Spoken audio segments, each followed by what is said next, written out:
Hello friends, मेरे channel हैरीनास cooking lab में स्वागत है आपका। आज हम बनाने वाले हैं दिवाली स्पेशल 5 ऐसी रेसिपी जो गेस्ट आए तब भी रख सकते हैं और ये बच्चों को भी बहुत पसंद आएगी। तो चलिए ये सारी रेसिपीज बनाना शुरू करते हैं। सबसे पहले बनाएंगे एकदम बाजार जैसे सींग भुजिया और मिनी भाकरवड़ी। सबसे पहले हम 2 कप पीनट्स को इस तरह से मीडियम टू स्लो फ्लेम पे 2 मिनट के लिए हल्का सा भून लेंगे। इस तरह से 2 मिनट के लिए हल्का सा मूंगफली को भून के लेंगे तो आपकी सींग भुजिया है ना, वो अंदर से भी बाहर के जैसे ही क्रिस्पी और कुरकुरे बनेंगे। अब इसे रूम टेम्परेचर पे ठंडा कर लेंगे। अब एक बाउल में 1/4 कप बेसन लेंगे। बेसन मैंने यहाँ पे छान के लिया हुआ है। अगर आपने छाना हुआ बेसन नहीं लिया हो तो छान के लीजिए। 3 टेबलस्पून मैंने यहाँ पे राइस फ्लोर डाला है बारीक वाला और 2 टेबलस्पून कॉर्नफ्लोर डाला है। हाफ टीस्पून इसमें सौंठ का पाउडर डाल देंगे। 1/4 टीस्पून नमक डालना है। Half teaspoon red chilli powder डालेंगे। इसमें बेकिंग सोडा डालेंगे। 2 पिंच जितना ही इसमें बेकिंग सोडा डालेंगे, ज़्यादा नहीं डालना है। और 1/4 टीस्पून हल्दी डाल देंगे। इन सारे मसालों को और आटे को अच्छे से मिक्स कर लेंगे। फ्रेंड्स, अगर आप मेरी चैनल और रेसिपी को फॉलो कर रहे हैं और आपने मेरे चैनल को सब्सक्राइब नहीं किया है तो सब्सक्राइब कर लीजिए और साथ में बेल आइकन को ज़रूर क्लिक कीजिए। अगर आप बेल आइकन क्लिक करेंगे तो ही मेरी सारी आने वाली नई रेसिपी की नोटिफिकेशन आपको मिलेगी। अब आप मेरी चैनल हैरीनास कुकिंग लैब को फेसबुक और इंस्टाग्राम पे भी फॉलो कर सकते हैं। देखिए आटा अच्छे से मिक्स हो गया है। अब इसमें सारी मूँगफली के दाने डाल देंगे। 2 टीस्पून इसमें ऑयल डालेंगे। यहाँ पे कोई भी कुकिंग ऑयल ले सकते हैं आप। और इसको ऑयल डाल के अच्छे से पहले थोड़ा मिक्स कर लेंगे और फिर 2 से 3 टेबलस्पून पानी डालेंगे और इसे वापस से मिक्स करेंगे। इस वक्त खास ध्यान रखिए कि पानी आपको ज़्यादा नहीं डालना है, सिर्फ 2 से 3 टेबलस्पून पानी ही डालिए इसमें। अगर पानी डालने के बाद आपको इस तरह से चम्मच से हिलाना सेट नहीं हो रहा हो तो आप हाथ से हिला लीजिए, पर पानी ज़्यादा नहीं डालिए। और मैंने यहाँ पे पानी 2 पार्ट में डाला है। पहले 1.5 टेबलस्पून पानी डाला है और उसके बाद 1.5 टेबलस्पून, इसलिए आप ज़रूरत के हिसाब से थोड़ा थोड़ा करके पानी डालें। देखिए इस तरह का मिक्स हो जाए। अब इसे हम 10 से 15 मिनट ढक के रेस्ट करने देंगे। सींग भुजिया के ऊपर छिड़कने का मसाला तैयार करेंगे, जिसके लिए मैंने यहाँ पे हाफ टीस्पून पिंक सॉल्ट लिया है। अब इसमें half teaspoon black pepper powder डालेंगे। 1/4 टीस्पून नमक डाल देंगे और हाफ टीस्पून आमचूर पाउडर डाल देंगे। अब इन सबको अच्छे से मिक्स कर देंगे। लीजिए हमारा सींग भुजिया पे छिड़कने का मसाला तैयार हो गया। 15 मिनट के बाद सींग भुजिया के बैटर को चेक करेंगे। अब इसमें ज़रूरत के हिसाब से राइस फ्लोर डालेंगे। मैंने यहाँ पे 2 टेबलस्पून राइस फ्लोर डाला है। यहाँ पे मैं वापस से आपको 2 टेबलस्पून बता रही हूँ राइस फ्लोर, पर अगर आपने पानी थोड़ा सा भी ज़्यादा डाला होगा तो आपको राइस फ्लोर ज़्यादा डालना पड़ेगा। और राइस फ्लोर डालने के बाद इस तरह से हल्के हाथों से सारी मूंगफली को अलग करते जाएंगे। अगर इसमें ज़रूरत लगेगी तो हम वापस चावल का आटा डालेंगे। आगे मैं वीडियो में आपको सींग भुजिया का बैटर जैसे बताती हूँ, उस कंसिस्टेंसी में लाने के लिए आपको जिस हिसाब से चावल का आटा डालने की ज़रूरत लगे उस हिसाब से आप चावल का आटा डालिए। देखिए मैंने वापस 3 टेबलस्पून चावल का आटा डाला है। आज की इस रेसिपी के मेजरमेंट के हिसाब से आपको चावल का आटा कम से कम हाफ कप से लेके 3/4 कप लगेगा। अगर आपने पानी बिल्कुल मैंने बताया है उस मेज़रमेंट से डाला तो आपको ज़्यादा चावल का आटा नहीं डालना पड़ेगा। देखिए सींग भुजिया के लिए इस तरह का बैटर तैयार करना है। आटा है वो मूंगफली में लगना भी चाहिए, पर मूंगफली इस तरह से एक दूसरे से चिपकी नहीं होनी चाहिए, एकदम छोटी छोटी होनी चाहिए। और चावल का आटा डाल के इनको अलग करने की मेथड है वो बहुत हल्के हाथों से करनी है। चलिए अब इसे फ्राई करते हैं। सींग भुजिया को फ्राई करने के लिए ऑयल एकदम गर्म चाहिए और इस तरह से हाई फ्लेम पे ही सींग भुजिया को डालना है और हाई टू मीडियम फ्लेम पे ही इसे हिलाते हुए फ्राई करना है। आप जब आटे वाली मूंगफली ऑयल में डालते हैं तब फ्लेम को हाई रखना है और उसके बाद इसे मीडियम फ्लेम पे फ्राई करना है। इसे फ्राई करते हुए 3 से 4 मिनट लगते हैं, पर इसे कंटिन्यू इस तरह से हिलाते रहना है। देखिए मूंगफली को फ्राई करते हुए 4 मिनट हो गए हैं और हमारे सींग भुजिया काफ़ी हद तक कड़क हो गए हैं। आप देख सकते हैं कि इसका कलर भी काफ़ी चेंज हो गया है और तेल में से बुलबुले होने भी बंद हो गए हैं। इस तरह से तेल में एकदम बुलबुले कम हो जाए उसके बाद हम इसे ऑयल में से निकालेंगे। अब सींग भुजिया को ऑयल में से निकाल लेंगे और इसी तरह से सारे सींग भुजिया को फ्राई कर लेंगे। देखिए आवाज़ से ही लगता है ना कि कितने क्रिस्पी बने हैं, बिल्कुल बाहर जैसे बनते हैं। इस मेथड से सींग भुजिया आप एक बार ज़रूर ट्राई कीजिएगा। चलिए अब इसमें मसाला कर लेते हैं। अगर आज की इस रेसिपी में जो मैंने आपको छोटी सी टिप्स बताई है वो सारी टिप्स को फॉलो करके ये मसाला प्रिपेयर करके अगर आप सिंग भुजिया बनाएंगे तो आपके सिंग भुजिया बिल्कुल बाहर जैसे बनेंगे। देखिए मसाला डाल के मैं आपको दिखाती हूँ। लग रहा है ना जैसे बिल्कुल बाहर से लाए हो, वैसे कोई कह नहीं सकता कि ये सिंग भुजिया अपने घर पे बनाए हैं। और बाहर से जो सिंग भुजिया लाते हैं ना उसमें एक प्रॉब्लम रहती है कि वो इतनी स्पाइसी रहते हैं कि छोटे बच्चे तो खा ही नहीं सकते। तो ये सिंग भुजिया इस दिवाली पे ज़रूर ट्राई कीजिएगा। अब भाकरवड़ी बनाएंगे जिसके लिए मैंने यहाँ पे मैदा लिया है। 1 कप मैदा लेना है और वो भी छान के लीजिएगा। 1 कप मैदे के हिसाब से इसमें 3 टेबलस्पून ग्राम फ्लोर यानी कि बेसन डालेंगे, ½ टीस्पून नमक और 1/4 टीस्पून हल्दी डालेंगे। ये दोनों चीज़ें डाल के इसे अच्छे से आटे में मिक्स कर लेंगे। अब इसमें 3 टेबलस्पून गरम किया हुआ तेल डालेंगे। ये खास ट्रिक है, इसकी वजह से हमारी जो भाकरवड़ी का लेयर है ना वो एकदम खस्ता बनेगा। अब इसे कोई भी चम्मच की मदद से इस तरह से थोड़ा सा मिक्स कर लेंगे।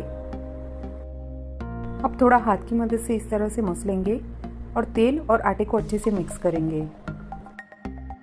अब थोड़ा थोड़ा पानी डाल के आटा गूंथेंगे। बहुत ज़्यादा नरम भी नहीं और ज़्यादा सख्त भी नहीं, ऐसा आटा गूंथ के तैयार करना है। और पानी थोड़ा थोड़ा ही डालिए वरना आटा गीला हो जाएगा। देखिए इस तरह का आटा गूंथ के तैयार करना है। आटे की कंसिस्टेंसी जैसे मैं वीडियो में दिखा रही हूँ वैसी ही रखिए। अब इसे ऑयल से थोड़ा सा ग्रीस कर लेंगे और इसे अच्छे से मसल के सेट करेंगे। तेल डाल के इसे थोड़ा सा मसलने के बाद अब हम इसे ढक के कम से कम 15 से 20 मिनट के लिए रेस्ट करने देंगे। भाकरवड़ी के लिए मसाला तैयार करेंगे जिसके लिए मैंने अभी 2 टेबलस्पून ड्राई कोकोनट पाउडर लिया है। 2 टेबलस्पून तिल डाल देंगे इसमें, ½ टीस्पून फेनल सीड्स यानी कि सौंफ, 1 टीस्पून जीरा, 1 टीस्पून सूखा धनिया, 1/4 टीस्पून हल्दी, 1 टीस्पून आमचूर पाउडर, 2 टीस्पून शुगर डालेंगे, ½ टीस्पून सॉल्ट, 1/4 टीस्पून हींग डालेंगे। हींग आप अपनी तरह से ज़्यादा या कम कर सकते हैं। 1 टीस्पून रेड चिली पाउडर डालेंगे। अब सबसे आखिर में 1 टीस्पून गरम मसाला डालेंगे और अब इन सारी चीज़ों को अच्छे से मिक्सी में पीस लेंगे। देखिए इस तरह का एकदम बारीक पाउडर तैयार करना है। आटे को रेस्ट करते हुए 15 से 20 मिनट हो गए हैं। अब इसे इस तरह से मसल के इसके लोई बना लेंगे। इसके हमें एकदम बड़ी साइज की 2 रोटी तैयार करनी है, जिसके लिए इस आटे में से 2 लोए तैयार करेंगे। अब एक लोहे को इस तरह से लेंगे और थोड़ा सा तेल डालेंगे और प्लेटफॉर्म पे भी थोड़ा सा ऑयल से ग्रीस करके इस तरह से इसको बेलेंगे। बहुत ज़्यादा पतला नहीं बेलना है, आगे जैसे मैं वीडियो में बताती हूँ इतनी इसकी थिकनेस रखेंगे। देखिए इस तरह की रोटी साइज की बेल के अब हम ऊपर और नीचे की बॉर्डर को इस तरह से थोड़ा सा निकाल देंगे। यहाँ पे जो भाकरवड़ी में मसाला डालते हैं और इसको फोल्ड करते हैं वो जो स्टेप है वो बहुत ही इंपॉर्टेंट है, इसलिए इसको ध्यान से देखिएगा। यहाँ पे मैं अब थोड़ा सा केचप लगा रही हूँ। यहाँ पे वैसे तो इमली का जो पल्प आता है या तो फिर इमली की चटनी आती है वो लगाया जाता है। अगर आपके पास इमली की या आमचूर की चटनी पड़ी हो तो वो लगा लीजिए, या फिर इस तरह से केचप लगाएंगे तो भी चलेगा। भाकरवड़ी का जो हमने मसाला बनाया ना वो ऑलरेडी खट्टा मीठा ही बनाया है, इसलिए इस तरह से केचप स्प्रेड करेंगे तो भी इसका टेस्ट अच्छा ही आएगा। और यहाँ पे जो आप चटनी या केचप लगाते हैं वो बहुत ज़्यादा भी नहीं लगाइए, वरना जो आपका भाकरवड़ी का लेयर है वो तलने के टाइम तो क्रिस्पी रहेगा पर बाकी आगे जाते हुए वो लूज हो जाएगा। अब हमने जो भाकरवड़ी का मसाला बनाया था ना वो इस तरह से डालेंगे इस पे और पूरे में फैला देंगे। इस तरह से थोड़ी सी किनारियों को छोड़ते हुए मसाला बीच में लगाना है। अब इसे इस तरह से एकदम पतला पतला फोल्ड करते हुए मोड़ते जाएंगे और बिल्कुल भी जगह नहीं रहे ऐसे एकदम कड़क इसको फोल्ड करना है। अब लास्ट की बॉर्डर पे थोड़ा सा इस तरह से पानी लगाएंगे ताकि ये तलते टाइम खुल नहीं जाए। अब इसे इस तरह से थोड़ा थोड़ा राउंड घुमाते हुए बड़ा कर लेंगे। अब इसको भाकरवड़ी को 1-1 इंच के पीस में काट लेंगे। सारी भाकरवड़ी को इस तरह से कट करके इस तरह से अब इसे दबाना है दोनों हथेली के बीच में। देखिए मैं वापस बताती हूँ, इस तरह से सारी भाकरवड़ी को इस तरह से दोनों हथेली से दबा के तैयार कर लेंगे। इस भाकरवड़ी को फ्राई कैसे करना है वो देख लेते हैं। भाकरवड़ी को फ्राई करने के लिए जो ऑयल है ना वो मीडियम गर्म चाहिए, यानी कि इस तरह से आटा डाले तो वो तुरंत ऊपर नहीं आ जाना चाहिए। और जैसे हम सूखी कचौड़ी को फ्राई करते हैं ना बस उसी तरीके से इसे मीडियम टू स्लो फ्लेम पे फ्राई करना है। सारी बाकरवड़ी को तेल में डालने के बाद तुरंत नहीं हिलाना है, कम से कम इसे 1 से 1.5 मिनट के बाद ही हिलाएं और इसे कम से कम 7 से 8 मिनट के लिए मीडियम टू स्लो फ्लेम पे इस तरह से हिलाते हुए फ्राई करना है। देखिए बाकरवड़ी को फ्राई करते हुए मुझे 7 मिनट से ज़्यादा हो गया है। इस तरह की फ्राई हो जाए उसके बाद हम इसे अब ऑयल में से निकाल लेंगे। तो लीजिए क्रिस्पी और टेस्टी ऐसी हमारी बाकरवड़ी तैयार है। देखिए इसका लेयर बना है ना एकदम क्रिस्पी। इस बाकरवड़ी को डिब्बे में भरने से पहले कम से कम 1 घंटे के लिए कम्प्लीटली ठंडा होने दीजिए। अब बनाएंगे काफ़ी सारी टिप्स और ट्रिक्स के साथ गुजराती स्टाइल चावल के आटे की चकली। ये चकली हम राइस फ्लोर और मैदे की बनाएंगे, जिसके लिए मैंने यहाँ पे 1 कप राइस फ्लोर लिया है और 1/4 कप मैं यहाँ पे मैदा ले रही हूँ। मैदे की जगह पे आप चाहे तो व्हीट फ्लोर यानी कि गेहूं का आटा भी ले सकते हैं। 1 टीस्पून नमक डाल देंगे, 1/4 टीस्पून इसमें हल्दी डाल देंगे, 1 टीस्पून रेड चिली पाउडर डालेंगे, 1/4 टीस्पून इसमें हींग डाल देंगे, 1 टेबलस्पून तिल डालेंगे। तिल मैंने पहले बताया वैसे थोड़ा सा पीस के डालिएगा। 1/2 टीस्पून जीरा डालेंगे। मैंने यहाँ पे जीरा सीख के थोड़ा सा पीस के लिया है। 1/4 कप इसमें दही डाल देंगे। दही थोड़ा खट्टा वाला लीजिएगा। थोड़ा सा खट्टा दही डालने से इसमें जो टेस्ट होता है ना वो बहुत ही अच्छा आता है। 2 टेबलस्पून इसमें घी डाल देंगे। मैंने पहले बताया वैसे अगर आप घी की जगह पे बटर डालना चाहते हैं तो डाल सकते हैं। अब इन सारी चीज़ों को अच्छे से मिक्स कर लेंगे। अब थोड़ा थोड़ा पानी डाल के आटा गूंथना चालू करेंगे, पर ये आटा बहुत ज़्यादा ढीला भी नहीं होना चाहिए और बहुत ज़्यादा सख्त भी नहीं। जैसे आटे की कंसिस्टेंसी वीडियो में दिखाई है वैसी ही रखिए। जो चकली बनाने का सांचा आता है उसे इस तरीके से तेल से थोड़ा ग्रीस कर लेंगे और जो आटा है उसको इस तरीके से गोल शेप देके चकली के सांचे में भरेंगे। एकदम परफेक्ट चकली बनाने के लिए कुछ छोटी छोटी बातों का आपको ध्यान रखना है चकली बनाते वक्त। चकली के स्टार्टिंग में और आखिर में थोड़ा सा दबाते हुए इसे सेट करेंगे। चकली के आटे को ढक के रखना है और चकली बनाते वक्त अगर आपकी चकली टूट रही है इसका मतलब कि उसमें थोड़ा सा पानी डालने की ज़रूरत है, तो पानी डाल के वापस से उसे थोड़ा मसल के सेट करना है। देखिए इस चकली को भी मैंने 15 मिनट सुखाया है। 15 मिनट सुखाने के बाद इस तरह से हम वापस से इसे प्लेट में ले लेंगे। चकली को बहुत ज़्यादा देर भी नहीं सुखाना है, पर कम से कम इसे 15 से 20 मिनट सुखाइए, तो ही आपकी चकली में जो कुरकुरापन है वो आएगा और इसे उठाने में आपको दिक्कत नहीं होगी। चकली को तेल में डालते वक्त फ्लेम को एकदम हाई रखना है। तवी की मदद से ही चकली को तेल में डालिए और इस तरह से 2 मिनट के बाद या 1.5 मिनट के बाद ही चकली को पलटाइए। देखिए चकली को फ्राई करते हुए मुझे 7 से 8 मिनट हो गए हैं। अब इसे निकाल लेंगे ऑयल में से। ये क्रिस्पी और टेस्टी ऐसी गुजराती चकली को घर पे दिवाली पे ज़रूर ट्राई कीजिए। अब बनाएंगे बच्चों को बहुत ही पसंद आए ऐसे चीज़लिंग्स। सबसे पहले एक बर्तन में 1/3 कप जितना दूध गर्म रखना है। यहाँ पे कोई भी दूध ले सकते हैं। 1/4 कप हमको चीज़ डालनी है, प्रोसेस चीज़ ली है मैंने। अब यहाँ पे 1 टेबलस्पून मलाई डालेंगे। अगर आपके पास मलाई नहीं है तो आप स्किप कर सकते हैं। मलाई की जगह पे हम जब पीछे घी डालने वाले हैं वो थोड़ा ज़्यादा डाल दीजिए। अब इसे हिलाते हुए गर्म करेंगे। इसे इस तरीके से कंटिन्यू हिलाते हुए 2 से 3 मिनट के लिए गर्म करना है। यहाँ पे मैंने 1 कप और उसके ऊपर 1/4 कप जितना मैदा लिया है, छान के लिया है। अब इसमें स्वाद अनुसार नमक डालेंगे, पर नमक हम यहाँ पे थोड़ा सा ही डालेंगे क्योंकि चीज़ में भी नमक आता है। 2 टेबलस्पून घी डाल देंगे। मैंने पहले बताया वैसे अगर आपने मलाई नहीं डाली है तो यहाँ पे आप 3 टेबलस्पून घी डालिए।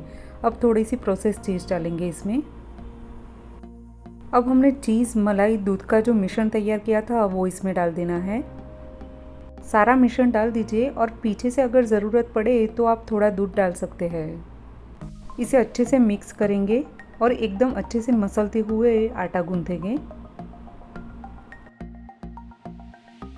इस तरीके से और 5 मिनट हम आटे को मसलेंगे ताकि ये डो अच्छे से सेट हो जाए और आटे की कंसिस्टेंसी जैसे वीडियो में दिखाई है ऐसी ही रखिए। अब 15 मिनट के लिए आटे को रेस्ट देंगे। 15 मिनट के बाद आटे को अच्छे से मसल के इसमें से लोए तैयार करेंगे। इस तरीके से थोड़ा आटा लेके उसे अच्छे से मसलना है। पहले कम से कम 2 से 3 मिनट के लिए इसे अच्छे से इस तरीके से मसल के उसका लोया तैयार करेंगे। अब थोड़ा सा सूखा आटा लेके इस तरीके से इसमें से बड़ी सी एक रोटी बेलेंगे। रोटी की थिकनेस मैं आगे जैसे आपको दिखाती हूँ वैसी ही रखनी है। रोटी नहीं तो ज़्यादा मोटी होनी चाहिए और ना ही ज़्यादा पतली। अगर पतली बनाई तो आपके जो चीज़लिंग है वो फूलेंगे नहीं, और अगर आपने बहुत ज़्यादा मोटी बनाई तो आपकी जो चीज़लिंग है वो चाहिए ऐसे क्रिस्पी नहीं बनेंगे। देखिए रोटी की थिकनेस इतनी रखनी है। अब एक पिज़्ज़ा कटर से इसे इस तरीके से कट करेंगे। यहाँ आप चाहे तो चाकू का भी इस्तेमाल कर सकते हैं। इस तरीके से एकदम पतली पतली स्ट्रिप बनानी है। अब इसको स्क्वायर शेप में काट लेंगे। अगर एकदम परफेक्ट मेज़रमेंट से आटा गूँथा होगा तो देखिए ये बेलने के और कट करने के बाद आसानी से निकल जाएंगे। सारे चीज़लिंग इसी तरीके से तैयार कर लेंगे। अब इसे हम फ्राई करेंगे। चीज़लिंग को जब तेल में डालते हैं तब तेल बहुत ज़्यादा गर्म नहीं होना चाहिए, मीडियम गर्म रखिए। अगर बहुत ज़्यादा गर्म रहा तो चीज़लिंग जैसे ही डालेंगे वैसे ही लाल पड़ने लगेंगे। चीज़लिंग तेल में डालते ही इस तरीके से इसे कंटिन्यू हिलाते रहना है और तुरंत ही फ्लेम को स्लो कर देना है। चीज़लिंग्स को हमको स्लो फ्लेम पे ही फ्राई करना है। देखिए चीज़लिंग को फ्राई करते हुए मुझे 3 से 4 मिनट हो गए हैं। इस तरीके से लाइट क्रीम कलर के हो जाए फिर हम इसे तेल में से निकाल लेंगे। चीज़लिंग्स को और भी चीज़ी बनाने के लिए इसमें थोड़ा सा चीज़ मसाला डालेंगे और इसे अच्छे से मिक्स कर लेंगे। गरम गरम में ही ये मसाला डालना है। गरम चीज़लिंग में मसाला डालेंगे तो ये अच्छे से लग जाएगा। थोड़े चीज़लिंग में मैं पेरी पेरी मसाला डाल रही हूँ। पेरी पेरी मसाले के सारे इंग्रेडिएंट्स मैंने नीचे डिस्क्रिप्शन बॉक्स में दिए हुए हैं, तो आप उसे फॉलो कर सकते हैं। ये दोनों मसाले चीज़लिंग्स में बहुत ही अच्छे लगते हैं, बच्चों को बहुत पसंद आएंगे। इस दिवाली पे इस चीज़लिंग्स को घर पे ज़रूर ट्राई कीजिए। अब बनाएंगे चीज़ी कुरकुरी क्रिस्पी ऐसी मैक्रोनी। सबसे पहले एक चौड़े से बर्तन में पानी हाई फ्लेम पे गरम रख देंगे और इसमें 1 टीस्पून नमक डाल देंगे। अब इसमें मैक्रोनी डालेंगे। मैंने यहाँ पे 1.5 कप मैक्रोनी ली है। वजन से अगर देखा जाए तो कम से कम ये 200 से 250 ग्राम मैक्रोनी रहेगी। अब इसे हाई टू मीडियम फ्लेम पे 5 से 7 मिनट के लिए उबलने देंगे और बीच बीच में 1 से 2 बार हिलाएंगे ताकि नीचे से चिपके नहीं। मैक्रोनी को बॉईल करते हुए मुझे 8 से 10 मिनट जैसा हो गया है। अब इस तरह से चेक करेंगे। यहाँ पे खास ध्यान रहे कि मैक्रोनी कच्ची भी नहीं रहनी चाहिए और बहुत ज़्यादा गली हुई भी नहीं होनी चाहिए। जिस तरह की मैं वीडियो में दिखा रही हूँ बस इसी तरह की मैक्रोनी बॉईल होनी चाहिए। अब मैक्रोनी में से सारा पानी निकाल लेंगे, जिसके लिए एक बर्तन पे इस तरह से स्ट्रेनर रखेंगे और इसमें सारी मैक्रोनी निकाल लेंगे। सारी मैक्रोनी इस तरह से स्ट्रेनर पे निकाल के अब इसे तुरंत ही ठंडे पानी से वॉश कर लेना है। ये स्टेप भी बहुत ही ज़रूरी है। इसे तुरंत ही इस तरह से ठंडे पानी से वॉश करने से इसकी कुकिंग प्रोसीजर भी रुक जाएगी और मैक्रोनी है वो एक दूसरे से चिपकेगी नहीं। अगर आप ये छोटी छोटी बातों का ध्यान रखेंगे तो आपकी मैक्रोनी परफेक्ट और कुरकुरी बनेगी। इस तरह से ठंडे पानी से वॉश करके इसमें से पूरा पानी अच्छे से निकाल के इसे एक प्लेट में इस तरह से चौड़ा कर लेंगे। शायद भी मैक्रोनी थोड़ी सी एक दूसरे से चिपकी हुई हो तो इस तरह से उसे अलग कर लेंगे। अब इसमें इस तरह से 1/4 कप कॉर्नफ्लोर डालेंगे। यहाँ पे मैंने होममेड कॉर्नफ्लोर यूज़ किया है। घर पे कॉर्नफ्लोर कैसे बनाना है उसकी वीडियो अगर आपको चाहिए तो मैं नीचे डिस्क्रिप्शन बॉक्स में लिंक दे दूँगी। इस तरह से अच्छे से पूरी मैक्रोनी में कॉर्नफ्लोर लगना चाहिए। पूरी मैक्रोनी में इस तरह से अच्छे से कॉर्नफ्लोर लग जाए। अब हम एक प्लेट में इस तरह से स्ट्रेनर रखेंगे। जो बड़े होल वाली छलनी आती है उसके ऊपर इस तरह से सारी मैक्रोनी ले लेंगे और इसे अच्छे से छान लेंगे ताकि मैक्रोनी में जो एक्स्ट्रा का जो कॉर्नफ्लोर रहा है वो सारा इस तरह से निकल जाए। इस तरह से मैक्रोनी को छान लेने से जब हम इसे फ्राई करेंगे तो हमारा जो तेल है वो बिगड़ेगा नहीं और मैक्रोनी के ऊपर से एक्स्ट्रा वाला सारा कॉर्नफ्लोर निकल जाने से ये अच्छे से फ्राई भी होगी। अब इसे फ्राई करेंगे। अब इस तरह से तेल को चेक करेंगे। मैक्रोनी डालते ही 2 से 3 सेकंड में इस तरह से ऊपर आनी चाहिए।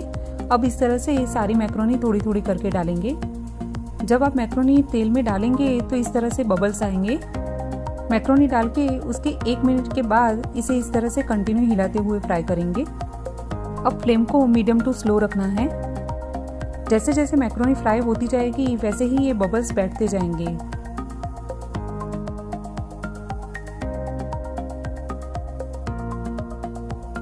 देखिए इस तरह की एकदम लाइट पिंक कलर की मैक्रोनी हो जाए। अब हम इसे ऑयल में से निकाल लेंगे और इसी मेथड से सारी मैक्रोनी फ्राई कर लेंगे। देखिए इस तरह से हिला के चेक करेंगे। मैक्रोनी में से इस तरह की आवाज़ आनी चाहिए। अब इसमें मसाला करेंगे। मैं यहाँ पे इसमें चीज़ मसाला डाल रही हूँ। आप चाहे तो पेरी पेरी मसाला या फिर मैगी मसाला भी डाल सकते हैं या फिर नमक, मिर्च और चाट मसाला भी डाल सकते हैं। पर ये चीज़ मसाले से ये मैक्रोनी बहुत ही अच्छी लगती है, बिल्कुल जैसे बाहर से लाए हो वैसा टेस्ट आता है। और स्पेशली बच्चों को तो ये बहुत पसंद आती है। इस तरह से अच्छे से पूरी मैक्रोनी में चीज़ मसाला लगा लेंगे। मैंने कहा था ना, है ना एकदम इजी मेथड। देखिए कितनी कुरकुरी बनती है, इतनी कुरकुरी, इतनी चीज़ी कि आपके बच्चे बाहर के कोई भी पैकेट लाना भूल जाएंगे। तो इस चीज़ी कुरकुरी क्रिस्पी मैक्रोनी को इस दिवाली पे घर पे ज़रूर ट्राई कीजिए। इन दिवाली स्पेशल रेसिपीज़ को घर पे ट्राई करके आपकी ओपिनियन या क्वेरी यूट्यूब में कमेंट बॉक्स में मेरे साथ शेयर कीजिए। अगर रेसिपीज़ पसंद आई हो तो इसे लाइक करके आगे शेयर कीजिए और चैनल को अब तक सब्सक्राइब नहीं किया हो तो सब्सक्राइब कर लीजिए।